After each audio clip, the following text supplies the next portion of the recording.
My name is Lauren Davina, and this is a story time about something I've noticed that's starting to freak me out. I don't think people fully understand it yet. I don't either. But I've been getting this comment over and over again. The comment is, are you AI? Not like once, constantly. And at first I was like, bro, be so for real. Surely you're not looking closely enough because I am a hyperbolic wackadoodle with a penchant for looking like a mildly goth but slightly playful cartoon character. I'm the type of person who makes her fashion choices off of an imaginary body dysmorphia that my head shape needs extra sculpting. I mean, look, I spend my free time playing with clay and graphite. Very analog behavior. Like, buddy, simmer down with all the AI accusatory language. But then I realized something way worse. Have you ever loved something so much it became your entire personality? I mean, for me, that has always been art and design. All I wanted to do my entire life was have a crush on a boy and make art. Total method actor, but an artist. And as I got older, technology became this incredible tool to accelerate that. I was early to Photoshop and then to Maya, which for some of you babies out there is an OG 3D program. And I didn't use these technological tools in exchange for the craft I'd mastered since I was a 3-year-old braiding spaghetti. I mean, I just piled it all together and proceeded to make massive digital and analog messes. I built my entire career and identity off of this process and won quite a lot of awards for this creative chaos along the way. And then AI. And you know what? I went all in. I learned every new AI tool out there. I was early to that space as well. Automatic AI 11.11 what? Midjourney V2, Chat GPT 3.5. I mean, low-key gonna brag here, but before AI went mainstream, I was already a Kurzweil fan. I mean, this new AI tech and tool stuff, it fell neatly into my own personal art meets technology narrative. But yours truly, this very artist type of person, well, me using AI to make art, it just depressed people. Unlike Photoshop or Maya or any other technology that's come before it seemed different this time. I mean, no one asked for AI to replace artists. In a weird way, it's almost the antithesis of actual art. The process of using your own brain mushy sack to come up with a world based on your own lived experiences, it didn't fly. So for me to be like, oh yeah, this is great, it really went against the grain of my own culture. So yeah, I hit pause on promoting AI or anything like that and realized a better use of my time instead. Throughout my artist career, I've always done these little videos, primarily for corporate brands. And what people really still did like, it was the thinking behind art and design, the deep dives, the patterns. So what the hell is happening right now energy? So I started to take these videos more seriously and address the things that we've all been facing. The unknown, the fear and uncertainty. And then something freaked me out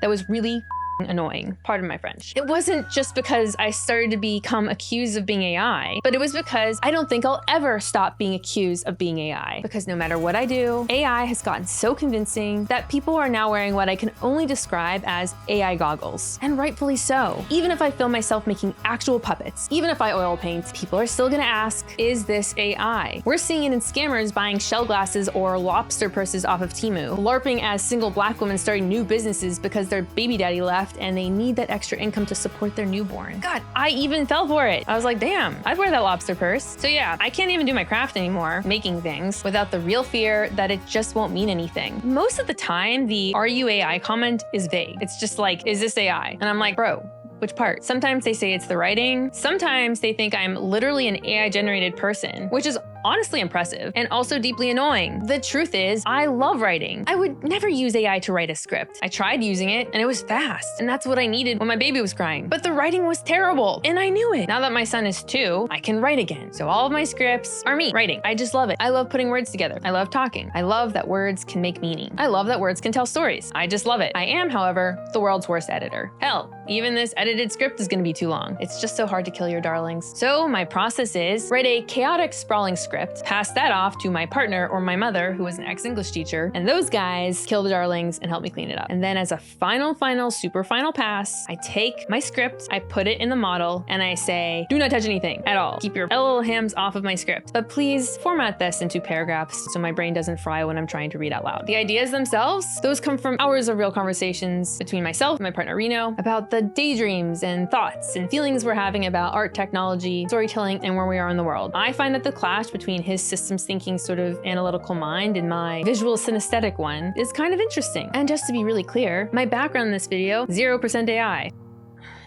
Behold, a poorly washed palette knife. These are my real crusty oil paints and brushes. I have decades of experience with these materials. I was trained in art and cinema to master the understanding and application of interesting narrative framing, how to use lenses to achieve tension, what kind of composition will engage the audience the best, how color can create feeling. Like, this is literally my job, or was. And honestly, this setup is still not even up to my standards. I would hope that AI can do a better job than this. I prefer this to be moody and cinematic, but like I said, I have a small child, and this tiny slither of daylight is the only time I have energy, so here we are. Another thing that people point to when they're trying to point out that I might be AI is my tiny social following. That seems to make people even more suspicious that I'm this fresh AI account. Like, that's how we measure someone's realness now. I guarantee you, this is not an AI experiment account. I am just an elder millennial who recently thought, what if I made the work that I've been making for corporations for myself? Not for brands, not for messaging decks, for just people, the future, for my children to bear witness to this very specific time where we were entering the singularity. So yeah, I'm really starting to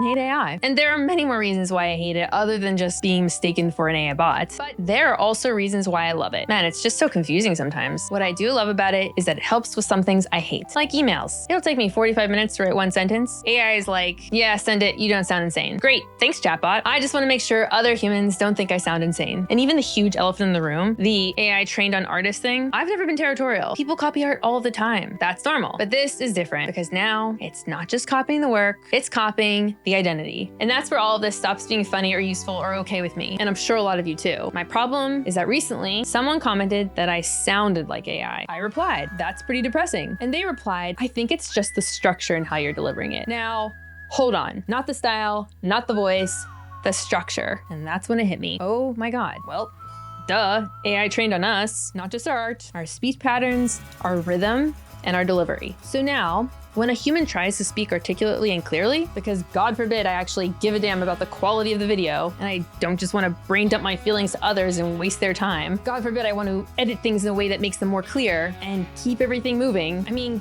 God forbid I'm trying in earnest to be real and emotionally composed. People think it's AI. That is insane. AI didn't invent this cadence. It didn't invent the jump cut style I'm using. We did. Writers did. Editors did. People like me who say a lot of likes and a lot of ums, and maybe we don't need those. And the power of editing helps us eliminate that. So now when you hear clear arguments, strong statements within a clean structure, your brain goes, wait, is this AI? But the irony is, it sounds like AI because we did it first. And now we're in this really weird moment where good articulation and effort is being mistaken for artificial intelligence. And it's only gonna get worse because with images, you can reverse search, you can verify. No, AI doesn't put 6 fingers on a hand anymore, but like the file has metadata. You can kind of look it up. Some things are so absurd or so impossible, you can tell it's AI. But with people or with speech patterns or identity, I mean, what are we gonna do? I don't know. And that's honestly what's freaking me out. This is the beginning of an era where machine intelligence has and will further do damage to the already delicate and eroded trust humans have in one another and the systems which govern us. So yeah, if you're also feeling a little bit insane about all this, please subscribe to stay in touch. I'm trying to build a space where we all figure this out together. And if you have thoughts, drop them below. I'll be there. Bye for now.